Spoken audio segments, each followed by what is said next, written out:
Selamat malam rekan-rekan sekalian, kembali lagi di Teolog Awam Indonesia bersama saya. Hari ini kita akan ditemani oleh beberapa orang. Kita dari Teolog Awam adalah seperti biasa sebuah kanal di mana kita akan mendiskusikan isu-isu teologis, berusaha membagikan informasi-informasi teologi, harapannya untuk teman-teman semua, sehingga isu-isu teologi ini tidak hanya bisa dinikmati oleh para teolog dan orang-orang yang bersekolah di sekolah Alkitab, tetapi bisa untuk semua orang. Nah, hari ini saya ditemani oleh rekan saya seperti biasa, Samuel. Hai Sam. Halo. Jadi kita agak sedikit spesial hari ini, Sam ya. Benar-benar spesial. Karena sesi hari ini biasanya kita berusaha membawakan dalam bahasa Indonesia, tetapi karena kita mendatangkan seorang tamu dari Amerika, sesi hari ini kita akan menggunakan bahasa Inggris. Tetapi harapannya setelah sesi hari ini kita akan berusaha untuk menerjemahkannya, merangkumkannya untuk teman-teman sekalian yang mungkin kurang fasih dalam bahasa Inggris ke dalam bahasa Indonesia. Jadi teman-teman tidak usah khawatir, tapi mungkin juga yang mau mendengarkan secara live bisa mau bertanya, yang bisa mengerti, silakan hadir dan mengikuti diskusinya. Mungkin Sam yang akan memperkenalkan? Iya. Dimasukin dulu atau gimana? Oke. In English or gimana enggak? Ya, kita akan pakai Inggris sekarang. Okay, so yeah, we're really grateful to have Chris here. Good morning in America and United States. Thank you, Chris, for coming. My pleasure. Good morning. Yeah, I have my coffee here. I'm ready to go. Let's talk movies. 9 a.m. This is a good way to wake up. Yeah. Okay, so I'm gonna try to introduce you first, yeah, Chris. So if you wanna add anything, just add. Yeah. So Chris is an associate professor from Department of Theology and Religious Study in Villanova University, and he finished his Doctor of Philosophy in University of Oxford at 2028, and with dissertation title about Kierkegaard, Pietisme, and holiness in present age.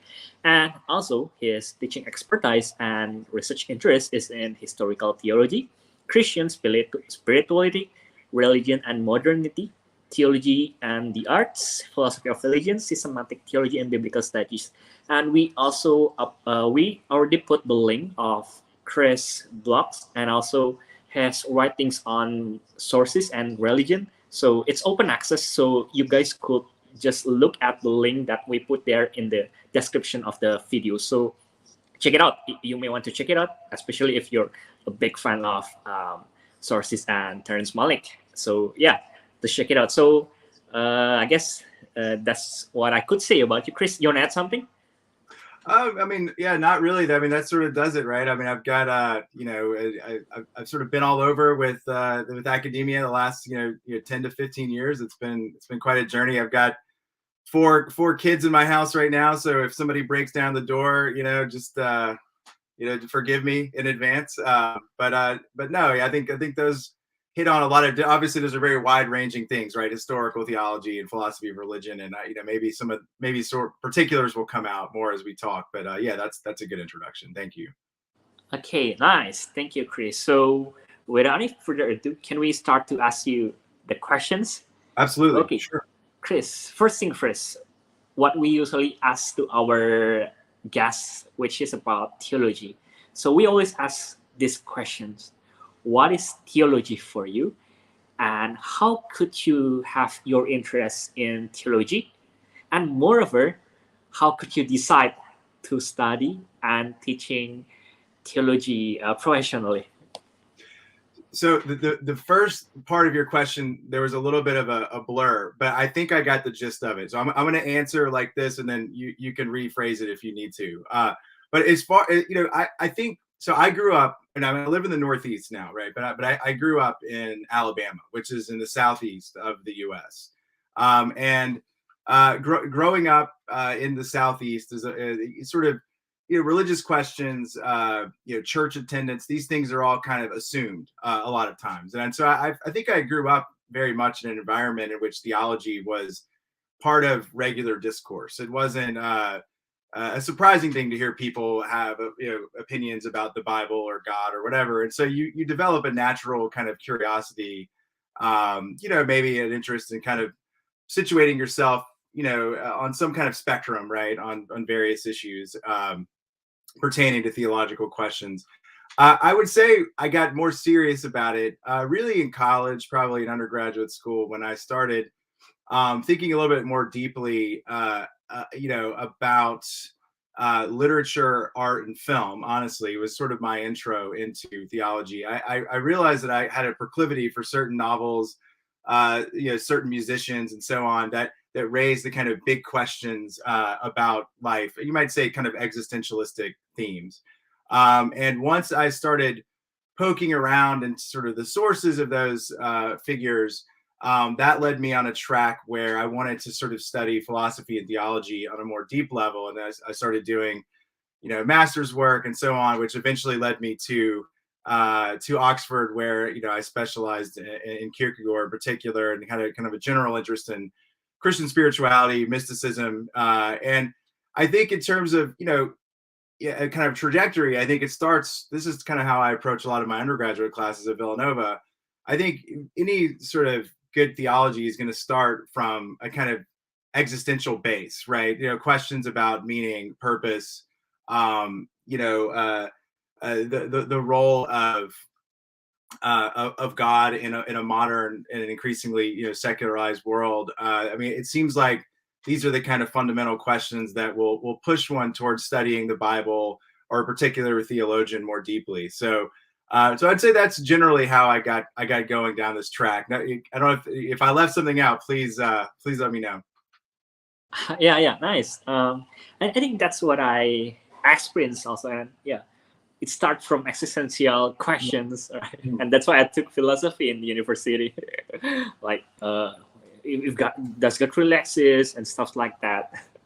Yeah, probably the most fundamental kind of springboard for me in theology was Dostoevsky. And so I don't know if when you say existentialist questions, but when I was working on a master's degree, I did a thesis on the brothers Karamazov, which I don't know how much familiarity you have with that novel, but sort of situated at the heart of the novel is basically a debate about whether or not God exists, and if God doesn't exist, to what extent are moral and ethical questions sort of off the table, right? And kind of anticipation of Nietzsche, and I think as I worked through that novel, it became clear to me that Dostoevsky was right, that this was maybe the kind of fundamental question of modernity in some ways. But I wanted to not just study in terms of the way the novel frames the question, but actually study the question itself. And so that's what led me more into Kierkegaard at the next stage, who I saw as a kind of kindred spirit to Dostoevsky. Yeah. If God doesn't exist, then everything is permitted. I guess that came from Karamazov, am I right? No. Yeah, hold on, say it again.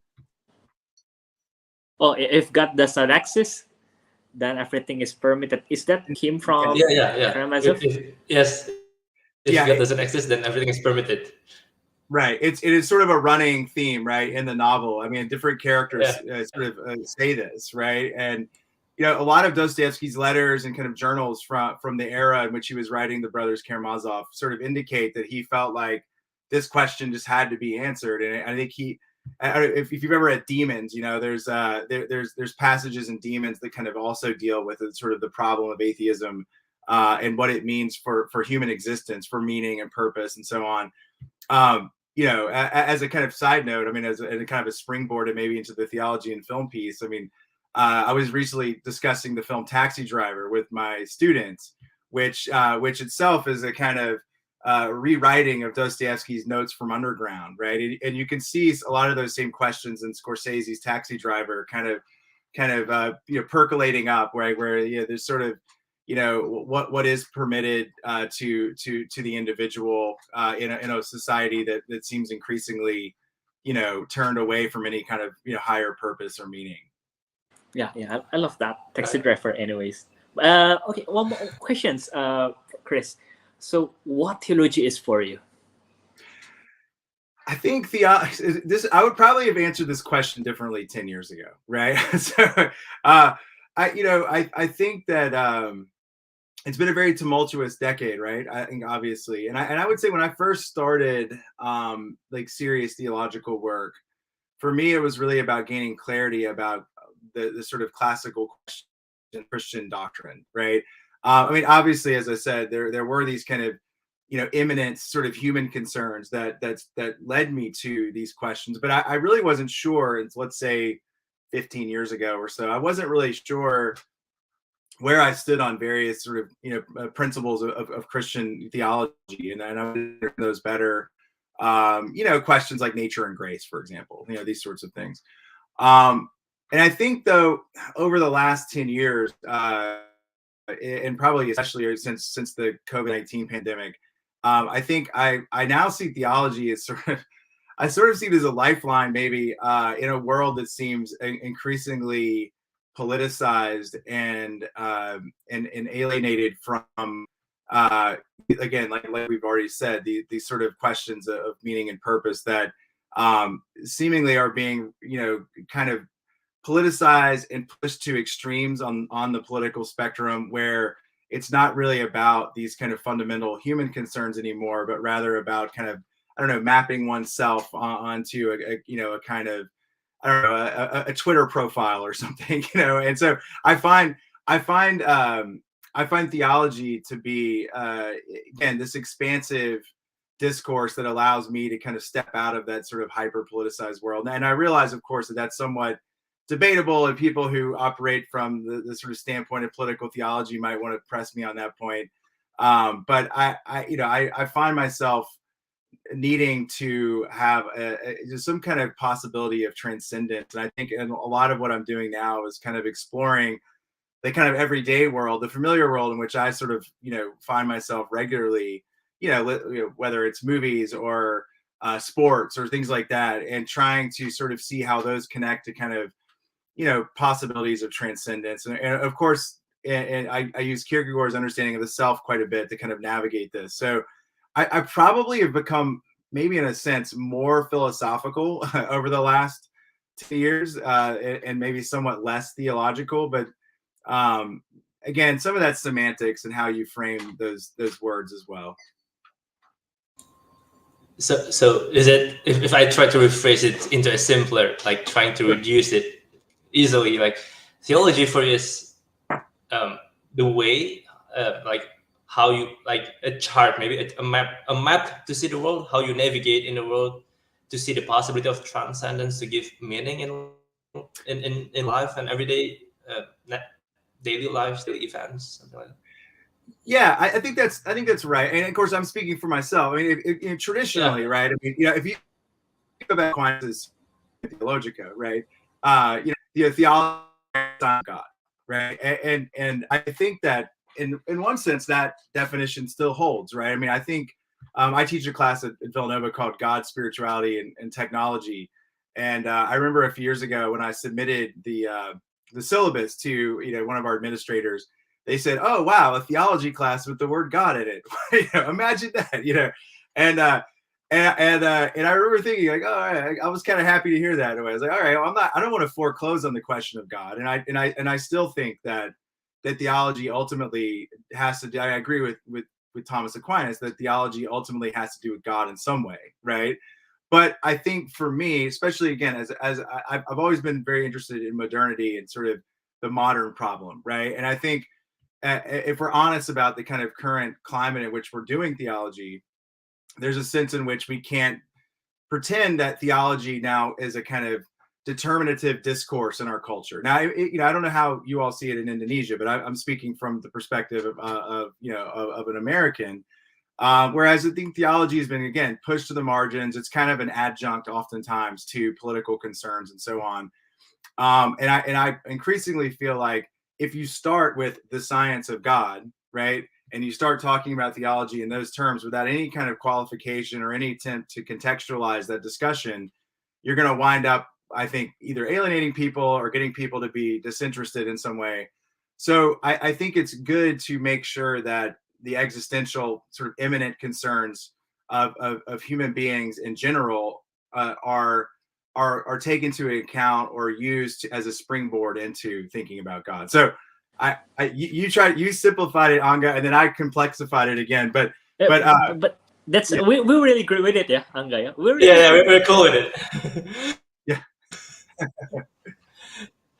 Yeah. Maybe we should go into the theology and film area, because after Sure. all these, what you say, like this is what theology is. It's about existential, about life, about how we navigate our life. Then, what's the relation between theology and film? Why should we study film and see it theologically? Like, what do you mean by it? Yeah, it's a good question. So I was telling you all before we went on. I mean, I teach a class at Villanova called Theology and Film. It's mostly for upper level undergraduates at this point. I haven't used it with grad students, and maybe I should, honestly. I don't know. But in any case, I start off the semester, before we talk about movies in particular, before we talk about particular films, like we do this kind of, sort of larger kind of survey of sort of the history of theology and film, and then the nature of film theory and film criticism. And I think when you start sort of digging into those issues, you can start answering that question a little bit. Like, so one reason I think to be interested in theology and film is that theologians and the church have always been very interested in film.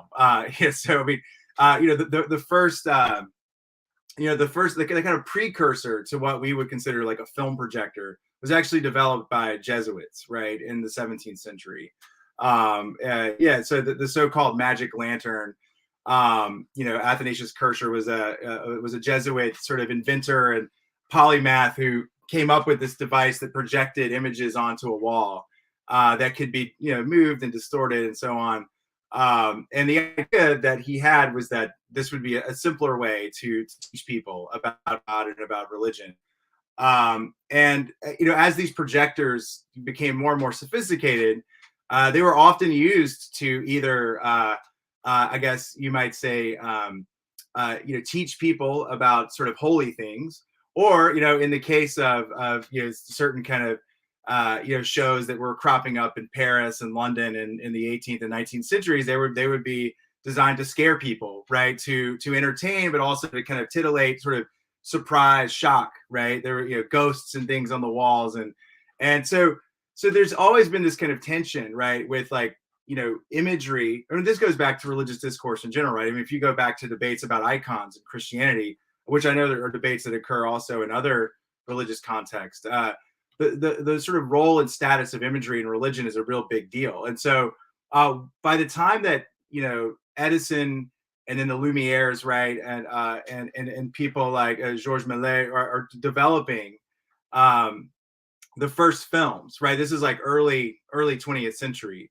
The church is taking interest in this, right? And you see, papal encyclicals like Vigilanti Cura that sort of caution religious people to, not just be drawn into the world of cinema too easily, right? So there's a kind of critical distancing of the church from film right at the outset. But what's interesting about Vigilanti Cura and some of these other documents is that you have this sort of recognition that cinema is really powerful, right? And it has this ability to shape people's minds and to in a way kind of form people's souls, really. And so what is increasingly discussed in this literature is that religious people should watch films, but only certain kinds of films, right? And this is where you get, the rating system, right, that we see today. There was a real kind of upwelling of Catholic involvement in the motion picture industry in like the 1920s and 30s, trying to, I guess you might say, rein in the excesses of Hollywood.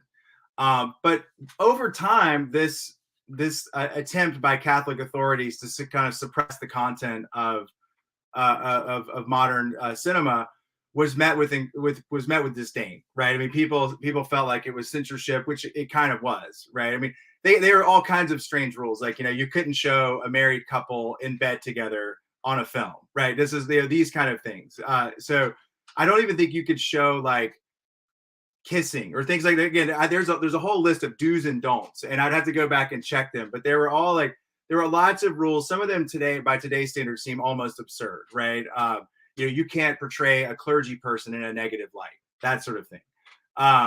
And so I think over time people realize that this kind of attempt to control the motion picture industry wasn't working. And at that point, let's just say 1950s, 1960s, there was an attempt for Christian theologians in general and Catholics as well, or in particular, to dialogue with film more creatively and constructively, to try to kind of see it as not something necessarily to be controlled, but rather something to kind of learn from, and to use as a kind of tool to understand the world. So anyway, back to your original question. I mean, I think that's one way to get at this issue, right? It's like, okay, so one reason to study theology and film is that theology and film have always been bound up with one another. I mean, there's never been a point in cinematic history where theology wasn't interested in cinema. And in a way, vice versa. I think you could argue. I recently wrote a piece on the history of atheism in TV and cinema, and it should be coming out pretty soon. But you find out even there that, like, as soon as the kind of shackles were taken off the motion picture industry in the 1960s, as soon as that happened, immediately films about atheism start turning out, right? And then counter films, right? Films that have kind of theological meaning and so on. So there seems to have been this kind of desire to explore this aspect of human being, right? That some worldviews are inclined to see transcendence in a God and purpose and things, and that other worldviews, dismiss the idea of a God or this kind of transcendent, sort of purpose. Or I suppose we could debate the way I put that, but nevertheless, you get my point.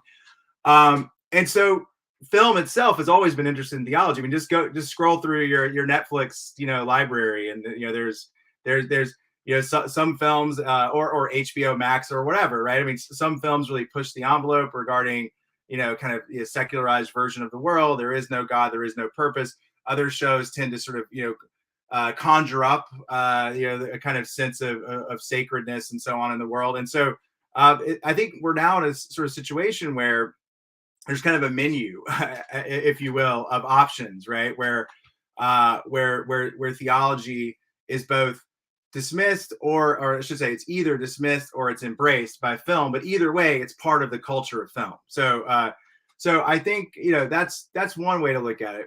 One other point, I'll be quiet after this, but I mean, one other way to look at it, I think too, is from the perspective of film theory, which in film criticism, which has long recognized that films can be read just like books, right? They're like visual text in some ways, and because of the nature of cinema, where you have this sort of combination of both spoken language, music, image, all of them sort of projected, right, simultaneously, the kind of layers of meaning in a film are they reward a lot of attention, right? The more attention you pay to those layers and how they sort of work together, the more you might learn both A, about the filmmaker, and then B, about the issues and themes that the filmmaker is exploring. And also, I guess you might say, how the medium of film itself can convey certain ideas and so on. So we look at film theorists like Siegfried Kracauer or Andre Bazin or Jean-Louis Baudry. I mean, sort of these different figures from like the 30s, 40s, 50s, somewhere that kind of sort of like really that kind of high point of film theory, where a lot of ideas about, well, is film sort of playing the world back to us? Is it an encounter with what is real, or is film more like an escape from the real? Is it something that's essentially a kind of outlet for our imaginations and so on? And then oftentimes kind of try to get students to think about to what extent each of those perspectives accords with or deviates from a kind of theological perspective on the world, right? So I'll leave it at that. But there's so many kind of like ways into the question, basically. Yeah. So it's really interesting. Yeah. So that film shapes people mind and soul. That's really interesting. and how films and theology always connect each other. And yeah, from the perspective of film theory, a lot of layers there in the movie. So it's like literature, actually.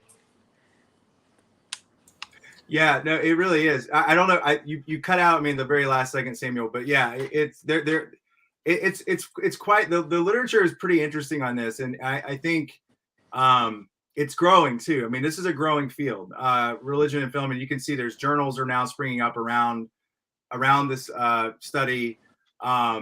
It's going to be, I think it'll be curious to see how streaming services and the kind of rise of prestige TV change the way we understand cinema and film. I mean, not to mention the fact that, like, you know, Scorsese himself, you know, in 2019 talked about the rise of theme park cinema. And I mean, you could argue that Scorsese's concern there is very similar to the concern raised by Krakauer in the 1930s about kind of German expressionist cinema and how it had a kind of escapist sort of role in German society at that time, which in a way was kind of a sort of fertile ground for manipulation and so on. So, I mean, I think cinema is changing, and I think therefore the role of theology and how it sort of investigates and sort of, you know, interrogates the film will also change. But it is a film. It is a kind of discourse that I think that's really expanding. So for those who are interested in it, I say dive in. You know, it's gonna be fascinating. Yeah. I really love Scorsese. I already watched Silence for 5 times, and I read the novel for 3 times. I really love Scorsese. Why did you like Silence so much? I think it's a great film, but it's a hard movie to watch. So I'm interested. Something in there must have really sparked you. The way that Scorsese pictured the way that Ferreira showed his vulnerability of his faith. I think that's touched me the most. And I remember the last sentences in the Susaku Endo Silence, and I think it mentioned also in the movie.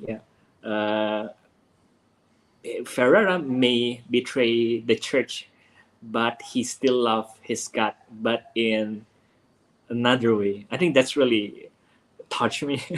Right. So And you said you read the novel as well, right? Yeah, I read the novel 3 times. Right. Yeah. All right. Yeah. The novel. I mean, they're both great. And I to me, when I watched Silence, my first thought was Scorsese loved this novel so much that he kind of suppressed his own filmmaking style in making the movie, because it doesn't feel like a Scorsese movie, right? Which I think it is kind of a sign of respect, I think, to Endo's material, that he's not going to kind of, you know, dress it up with the kind of normal kind of visual, you know, tricks and so on. He also go ahead. I'm sorry. He also wrote the forewords for the novel. Yeah, I read those. They're quite good. I mean, you know, I think some of the scenes in Silence are some of the most profound and in some ways disturbing scenes of all of his work. I mean, the crucifixion scene in particular, well, you know, out on the ocean, is a horrifying and very poignant scene that I think, you know, again, I think in a different film with Scorsese might have stylized that more, but it's so stark and quiet, almost the Terrence Malick type approach, I think, to Silence at times from Scorsese. Okay, well, that's the question that we want to ask, Chris. Like, why do you have so much interest? I think you wrote in Malek and Scorsese, right? Yes. Yeah. So, what do you feel about it? And you know, maybe a lot of people think what Christian films like, you know, God's Not That, or Kiss for Christ. You know, that's what we thought about Christian film, right? Yeah. So maybe what are the differences here? Yeah, like normally when we talk about Christian film, we want to watch film who tells about Christian faith. But in your case, most of your work, you like more secular works and somehow work around with the materials. Yeah, it's a good question. So, I mean, one thing I would say about my interest in both of those figures is that I think because of my background in theology and philosophy, I'm attracted, to, I guess, auteurs, right, to thinkers, right. I mean, that's sort of like that's the natural, kind of, atmosphere of a lot of my work.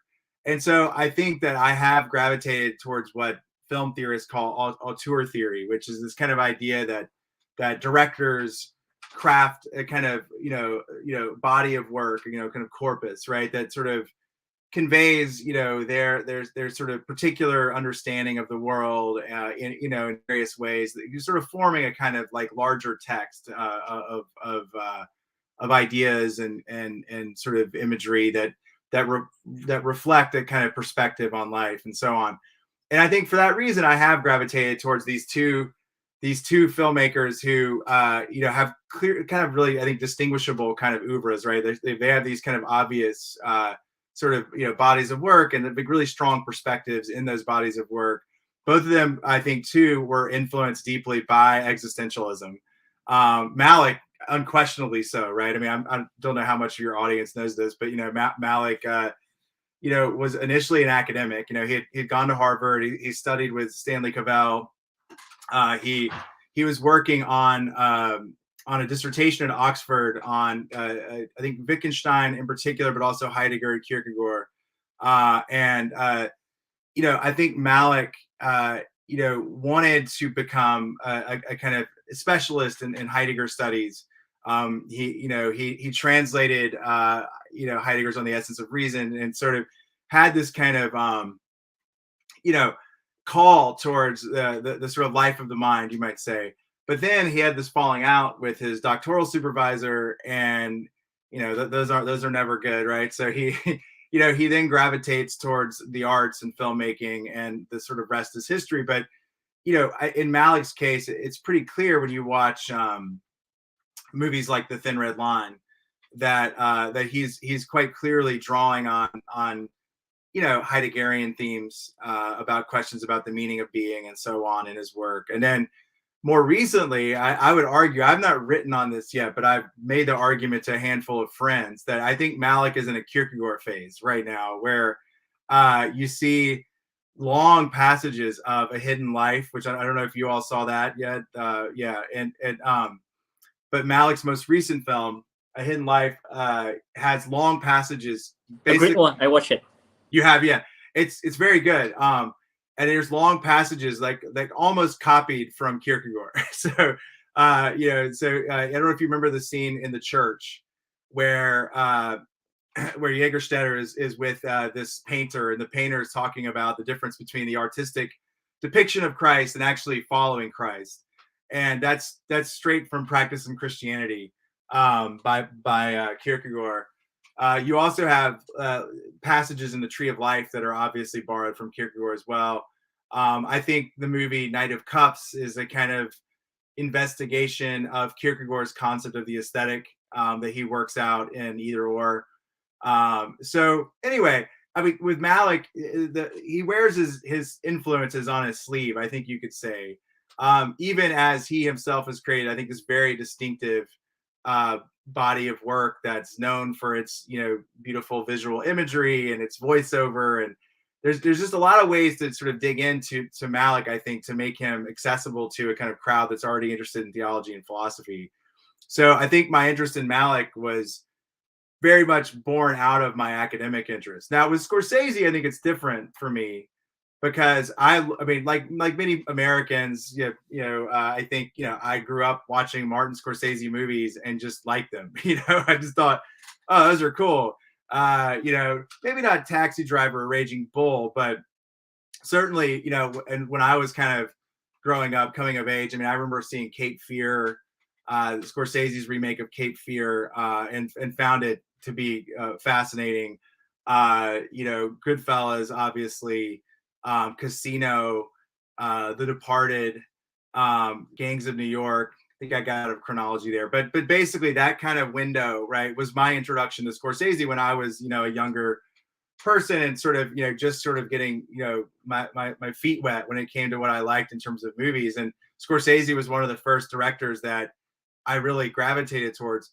But then I realized, oh, like, you know, there's other Scorsese movies that I haven't seen, you know, and oh, and by the way, like, this guy's really interested in religion and in Catholicism in particular, and I started watching the more avant-garde, movies done by Scorsese, like After Hours, which has the Edvard Munch sort of the Scream, statue in it, and it's got, he's drawing quite clearly on some of these like existentialist themes there. A Raging Bull with the pounding of the wall at the end of Raging Bull, if you've seen that, where he screams, I'm not an animal. There's this sort of, there's all of these kind of like deep spiritual themes in Scorsese that I've then later discovered, right? And then I wanted to kind of go back and be like, okay, so not only does this guy make really exciting films, but he's dealing with some issues. And then as I probed his background, I realized that, like Malek, he's very much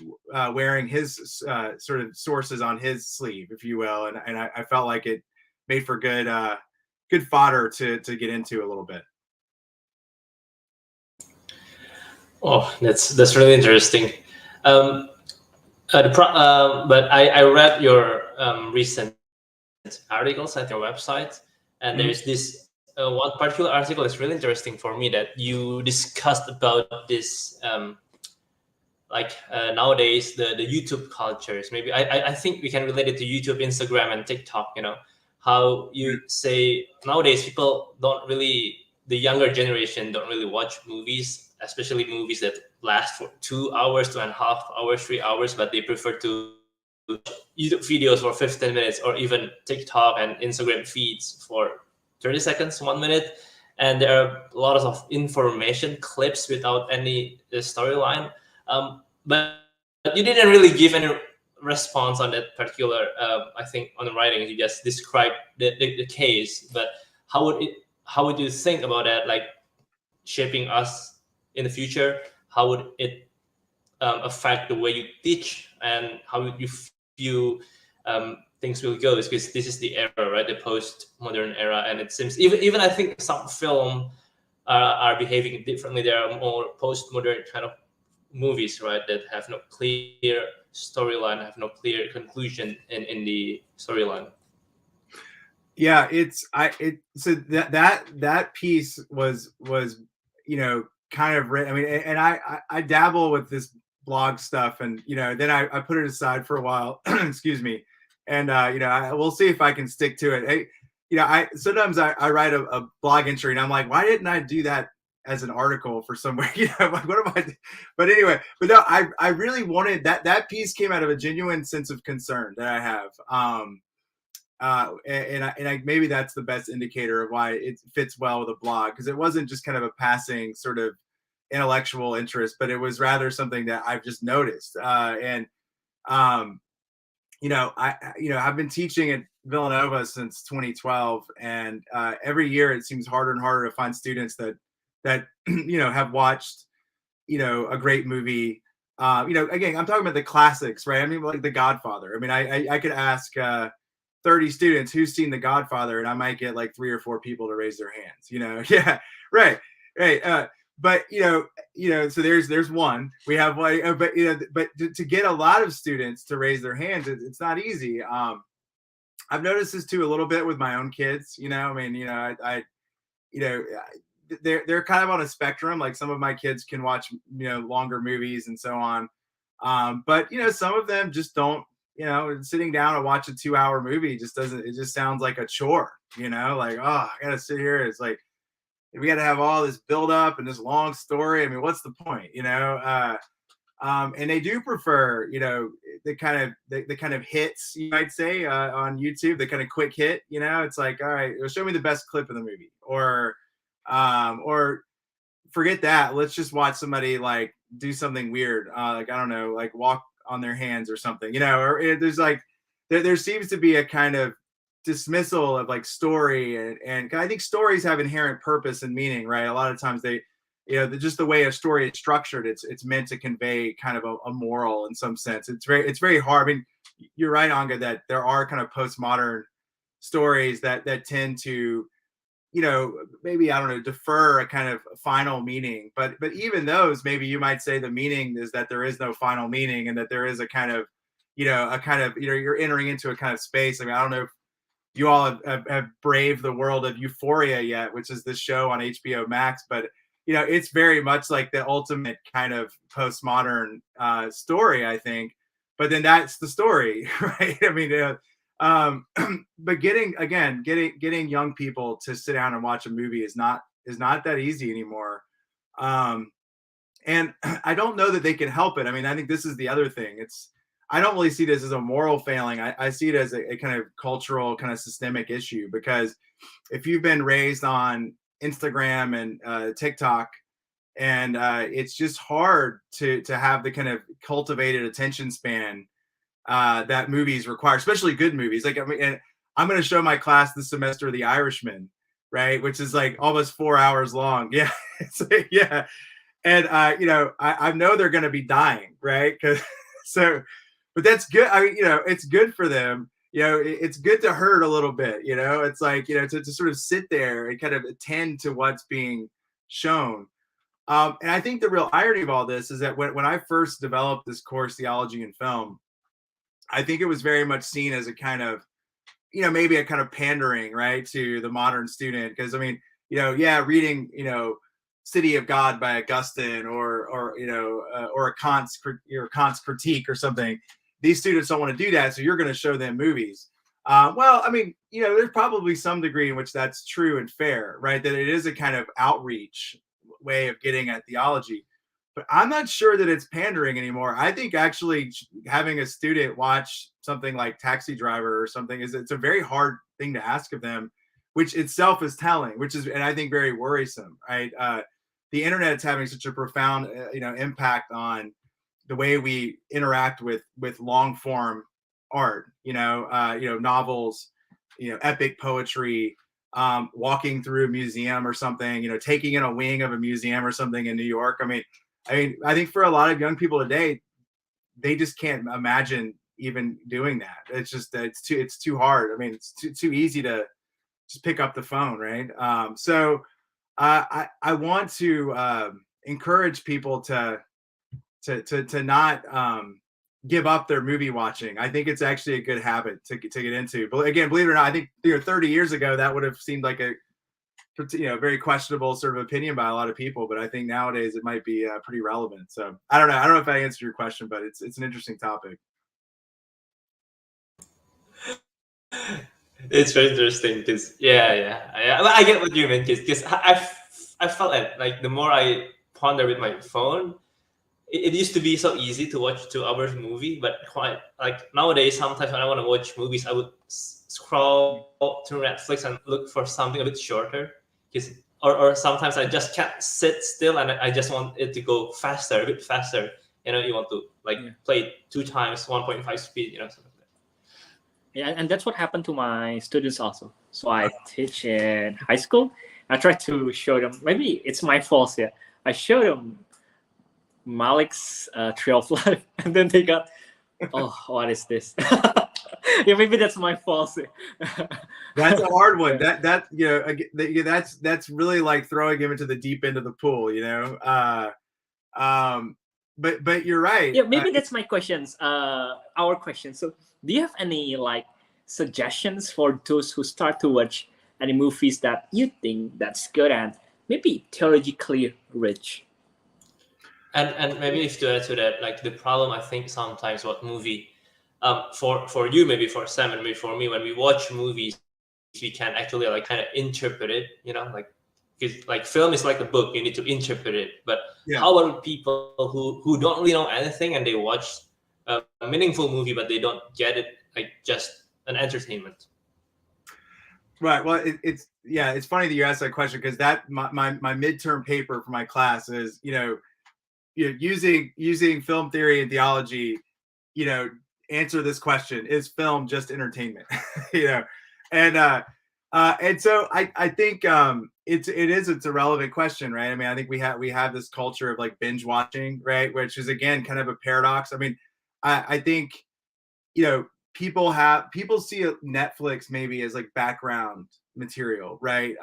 So and I know, for example, I've seen a couple of my kids do this, where Netflix is on, we're gonna have movie night, we're all gonna watch something, and then you look over and one of them's like, looking at their phone while the movie's going, and there's sort of like this like sense of which Netflix it's not meant to be this kind of spiritual experience. It's basically just there to help you kill time. And you can kill time in about 20 other different ways too, right? So it doesn't seem to be qualitatively different than any of these other kind of activities.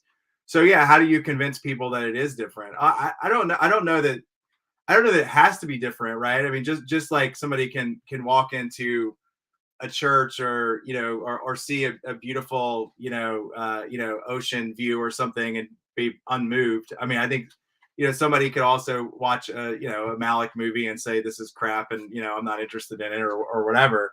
But I do think like anything, I think cultivated attention yields rewards, right? And I think probably I think this is the kind of kernel of the problem, because I don't. Have you all read the Nicholas Carr book? It's a little bit old now, but it's called "What the Internet is Doing to Our Brains."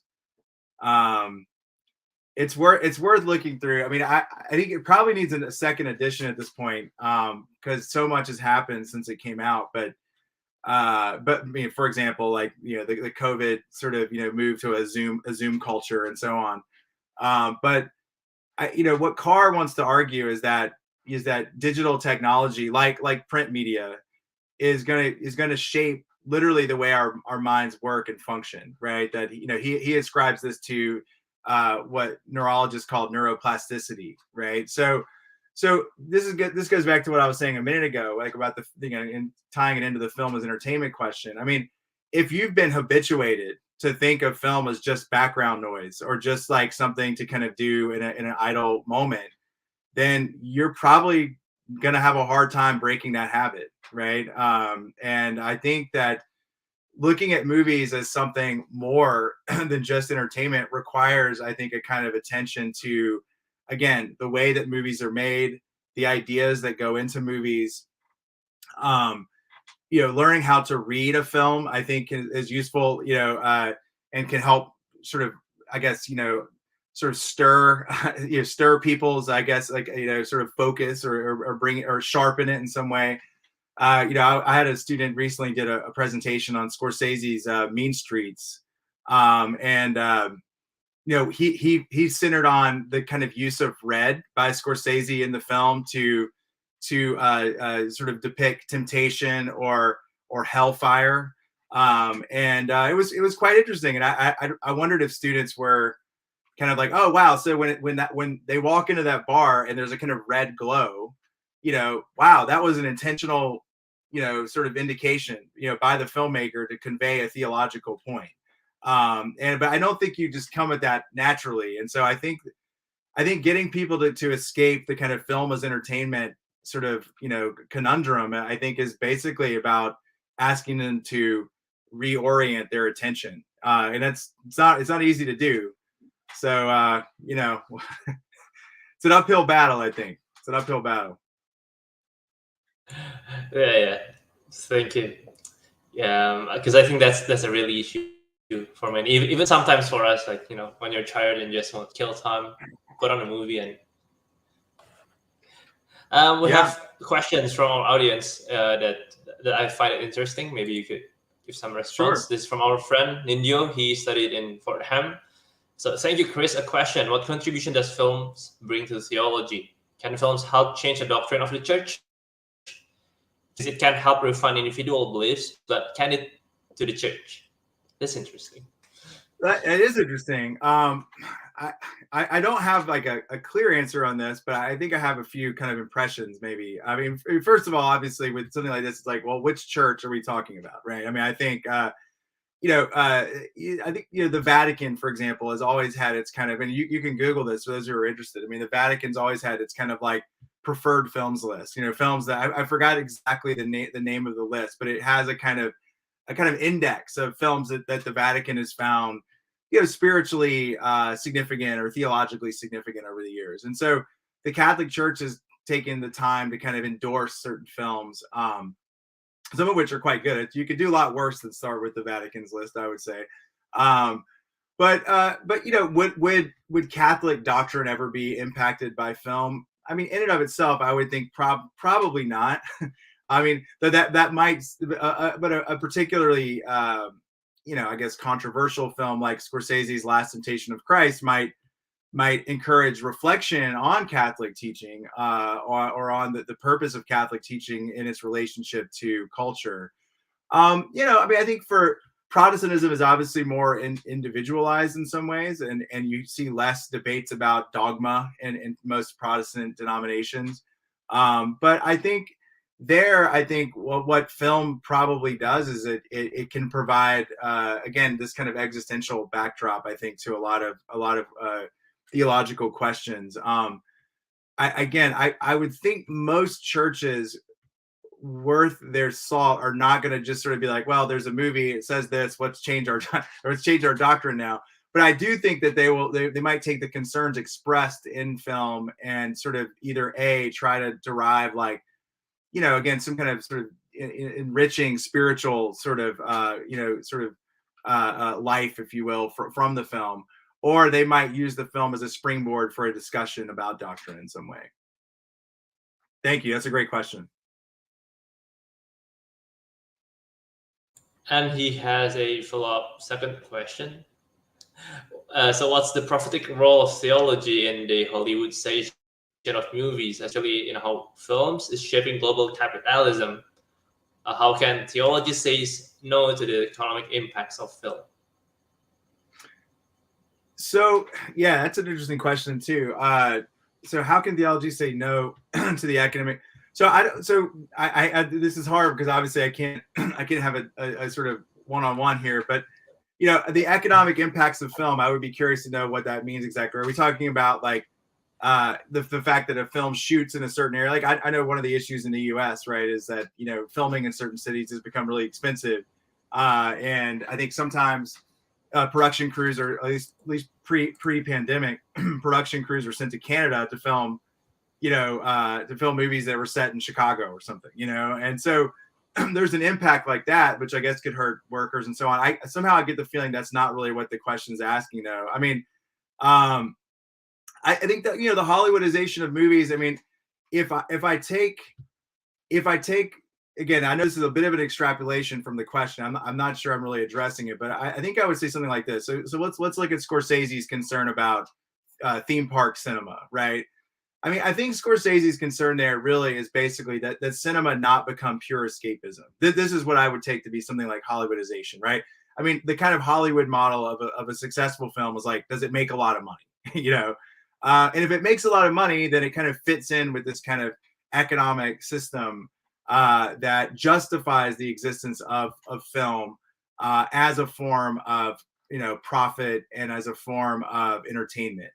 And I think when Scorsese criticized theme park films, again, Hollywoodization, I think what he was saying is that the real lifeblood of film, like in any art, is really the human condition and the sort of problems and sort of hopes and desires, dreams, etc., of human beings.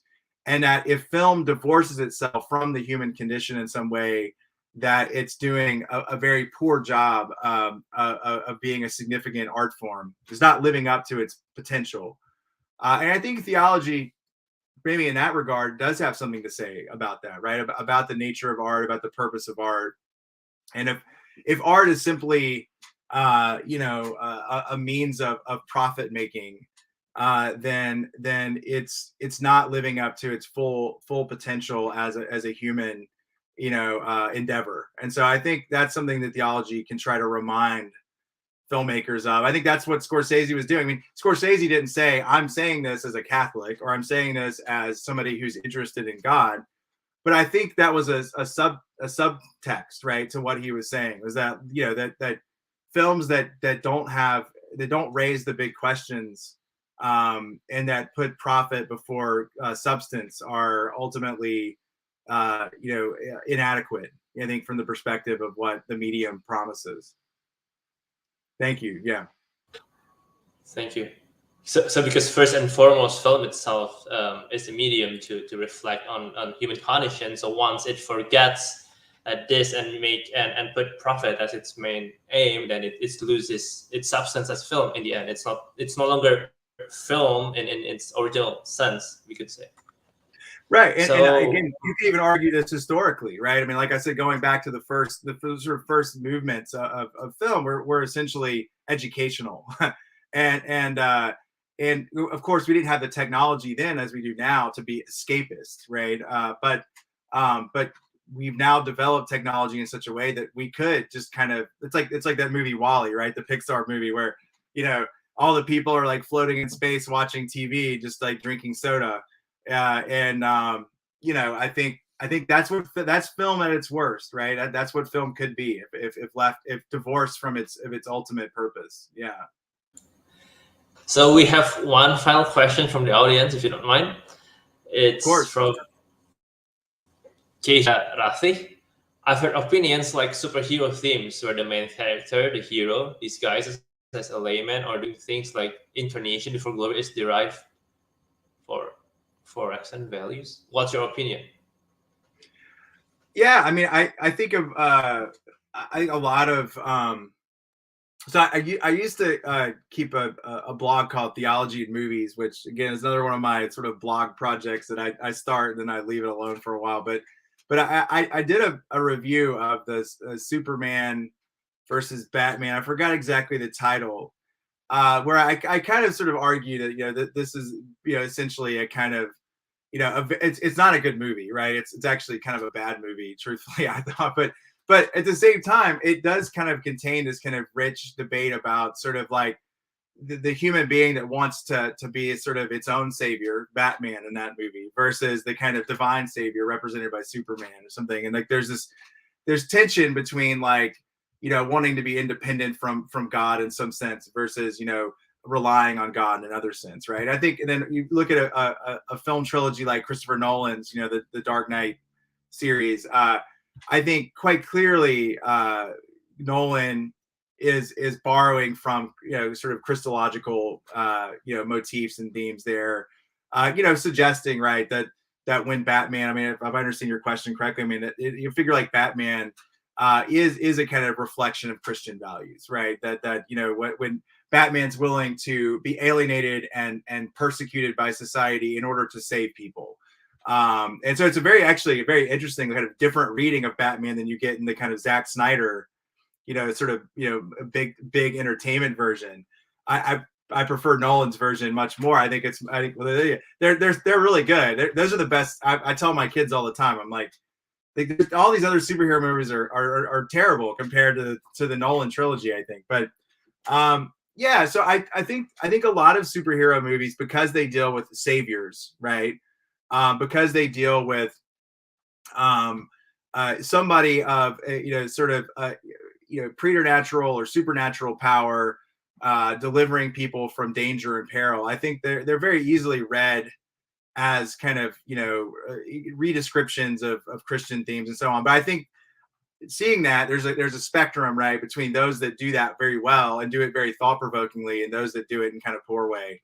And I think that's probably where the harder work comes in, is trying to tease out like which ones are doing it well. Thank you. Yeah, thank you for your response. It's been very, very amazing sessions, and we can go on and on, I think, but we try to keep it like in a 1 hour session every time we go live.